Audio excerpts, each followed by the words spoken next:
नमस्कार, एक बार फिर से बहुत स्वागत है आपका। आई न्यूज़ 24/7 देख रहे हैं आप और मैं हूं आपके साथ मोनिका नायक। तो चलिए खबरों की शुरुआत करते हैं और सबसे पहले हम बात करेंगे ईरान, इजराइल, अमेरिका के बीच हो रहे युद्ध की। चौथे दिन ईरान और इजराइल अमेरिका के बीच जंग और तेज हो गई है। रियाद स्थित अमेरिकी दूतावास पर ईरान के 2 ड्रोन से हमला हुआ। हालांकि किसी के हताहत होने की खबर नहीं है। इधर अमेरिकी राष्ट्रपति डोनाल्ड ट्रंप ने मिडिल ईस्ट से अमेरिकियों को तुरंत निकालने की सलाह दी है और कहा कि ईरान पर बड़ा हमला अभी बाकी है। अल जजीरा की रिपोर्ट के मुताबिक अमेरिका और इजराइल ने मिलकर अब तक ईरान के 1000 से ज्यादा ठिकानों पर हमले किए हैं। इस दौरान शुरुआती 30 घंटे में 2000 से ज्यादा बम गिराए गए हैं। इनमें अब तक 555 लोगों की मौत हो चुकी है, जबकि 700 से ज्यादा लोग घायल हुए हैं। 28 फरवरी को शुरू हुई इस लड़ाई के पहले दिन हुई बमबारी में ईरानी सुप्रीम लीडर खामेनेई मारे गए थे। इधर ईरान ने Israel, UAE, Qatar, Bahrain, Kuwait, Jordan, Saudi Arabia और इराक में अमेरिकी बेस पर सैकड़ों मिसाइल ड्रोन दागे हैं।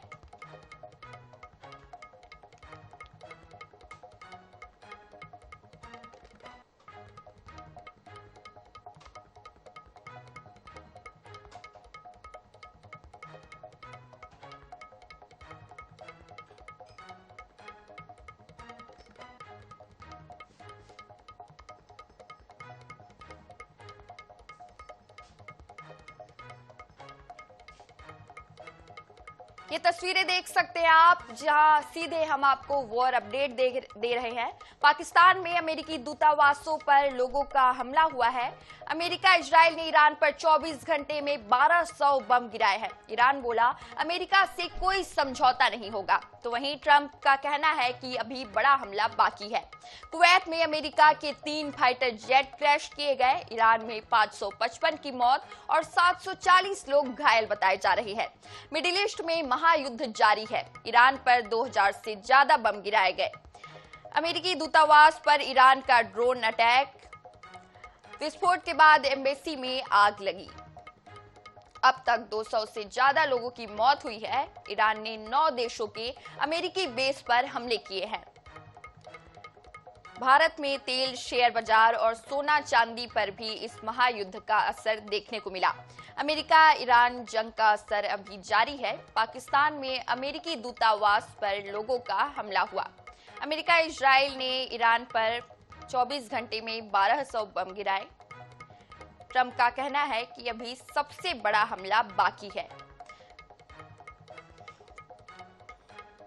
मध्य पूर्व के देशों में जंग का असर देखने को मिल रहा है। ईरान के 1000 से ज्यादा ठिकानों पर हमला हुआ है। रियाद में अमेरिकी दूतावास पर भी हमला हुआ। अमेरिकी दूतावास पर ईरान का ड्रोन अटैक, जिसमें विस्फोट के बाद एम्बेसी में आग लगी। ईरान ने भी पलटवार किया और अमेरिकी सैन्य अड्डों पर ईरानी हमले हुए। भारत में तेल, शेयर बाजार और सोना चांदी पर इसका असर देखने को मिल रहा है। तो अमेरिका ईरान जंग का असर अभी जारी है और पाकिस्तान में अमेरिकी दूतावास पर लोगों का हमला हुआ।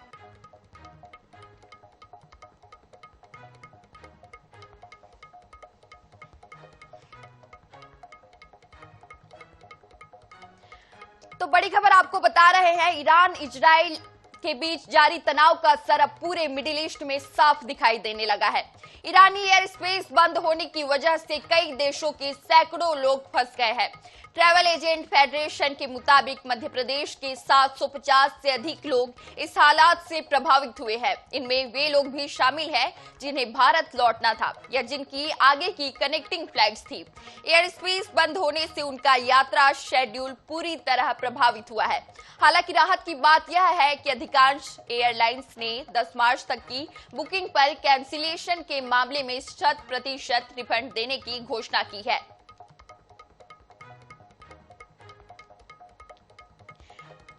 ट्रैवल एजेंट फेडरेशन ने ये जानकारी दी है। मध्य प्रदेश के 750 से अधिक लोग इससे प्रभावित हुए हैं। मिडिल स्पेस का जो एयर स्पेस बंद हुआ है मिडिल ईस्ट का, उस कारण अगर हम मध्य प्रदेश की बात करें तो मध्य प्रदेश से कई लोग जो हमारे अनुमान में है आज की तारीख में एसोसिएशन के माध्यम से जो हम सारे एजेंट से डेटा लिए हैं उसके हिसाब से करीब 750 से 900 के बीच में मध्य प्रदेश के यात्री अभी वहाँ पे फंसे हुए हैं। दूसरा इसका नुकसान सबसे बड़ा ये हो रहा है कि जो लोग वहाँ पे फंसे हुए हैं वो वापस नहीं आ पा रहे हैं। जिनकी आगे की बुकिंग है, जिनकी 3 तारीख 4 तारीख की बुकिंग है, वो अभी वहाँ नहीं जा पा रहे हैं।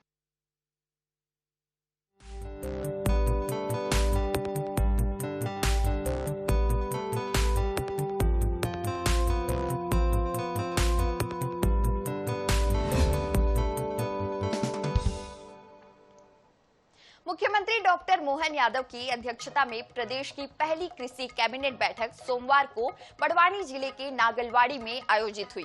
मध्य प्रदेश सरकार ने किसानों के लिए 27,746 करोड़ रुपए के रोड मैप को मंजूरी दी है। कृषि, सिंचाई, पशुपालन, मत्स्य उद्यानिकी और सहकारिता से जुड़ी 27,500 करोड़ रुपए की विभिन्न योजनाओं को स्वीकृति दी गई। किसान कल्याण वर्ष में आयोजित इस पहली कृषि कैबिनेट में 25,678 करोड़ रुपए की योजनाओं पर अहम निर्णय लिए गए। सिंचाई परियोजनाओं और मंडियों को लेकर भी बड़े फैसले सामने आए। देखिए ये रिपोर्ट। मध्य प्रदेश सरकार की पहली कृषि कैबिनेट की बैठक बड़वानी जिले के नागलवाड़ी में मुख्यमंत्री डॉक्टर मोहन यादव की अध्यक्षता में आयोजित हुई। बैठक में किसानों के हितों में कई फैसले लिए गए। इसके बाद मुख्यमंत्री भगोरिया पर्व में भी शामिल हुए। इस मौके पर मुख्यमंत्री डॉक्टर मोहन यादव ने कहा कि भगोरिया केवल एक उत्सव नहीं है, बल्कि प्रकृति के साथ आनंद में झूमने का पर्व है। पर्व में महिला और पुरुष समान रूप से कदम मिलाकर नृत्य करते हैं और पारंपरिक वेशभूषा में लोक संस्कृति की अद्भुत छटा बिखेरते हैं। मुझे इस बात की प्रसन्नता कि आज हमने भगोरिया पर्व में की गई घोषणा पान सेमल और वारना दोनों को इसी कैबिनेट में पूरा करके सच्चा वादा पक्का काम, ये हमारी सरकार की पहचान, इस संकल्प की पूर्ति की है।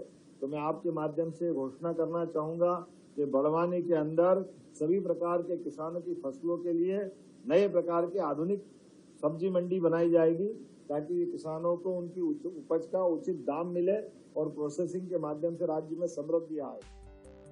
मोहन सरकार साल 2026 को किसान कल्याण वर्ष के रूप में मना रही है।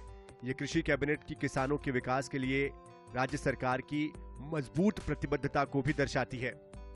मुख्यमंत्री क्षेत्र के विकास को नई गति प्रदान करते हुए विभिन्न महत्वपूर्ण सड़क परियोजनाओं की घोषणाएं भी की है।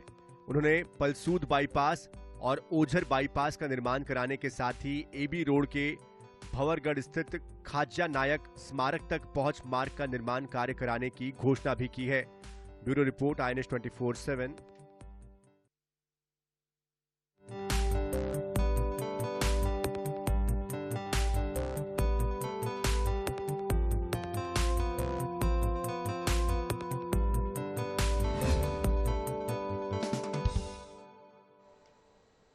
भाजपा ने सोशल मीडिया पर एक पोस्टर जारी किया, जिसमें पूर्व मुख्यमंत्री भूपेश बघेल और उनके परिवार के सदस्यों को धान खरीदी में किए गए भुगतान को दर्शाया गया। इस पर पीसीसी चीफ दीपक बैज ने कहा कि इससे ज्यादा स्तरहीन क्या हो सकता है। उन्होंने कहा, हमारे नेता अगर किसान है तो जाहिर सी बात है कि धान बेचेंगे। क्या भाजपा ने उन्हें खैरात में भुगतान किया है? बैज ने ये भी सवाल उठाया कि भाजपा नेताओं ने कभी धान नहीं बेचा है क्या?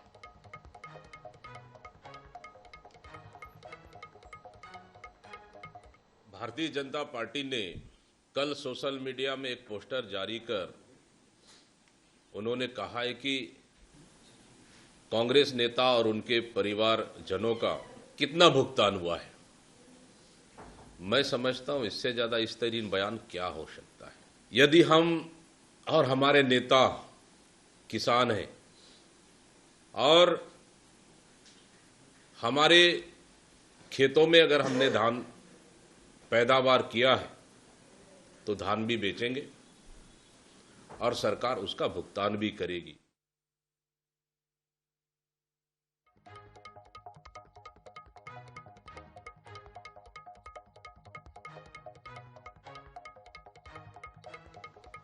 उज्जैन पहुंचे त्रिपुरा के मुख्यमंत्री डॉक्टर मानिक साहा ने भगवान महाकालेश्वर के दरबार में हाजिरी लगाई।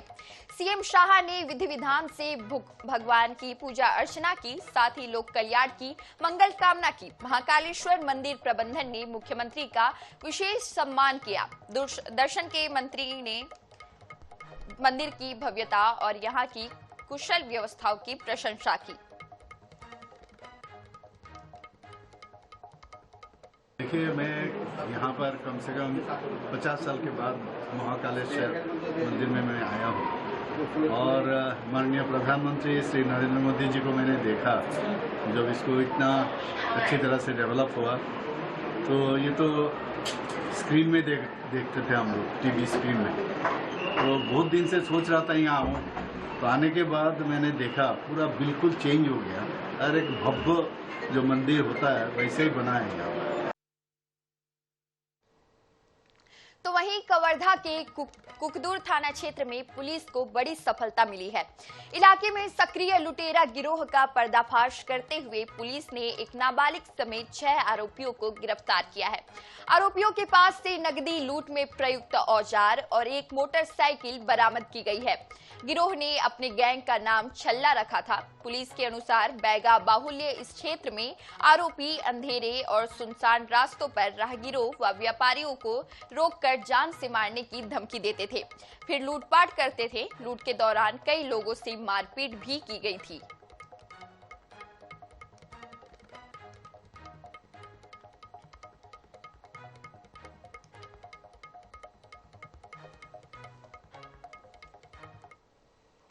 एक ये कुकदूर क्षेत्र के निवासी बच्चे हैं जिन्होंने एक लूट गैंग बना रखी थी, अपनी छल्ला गैंग के नाम से अपने आप को संबोधित कर रहे हैं।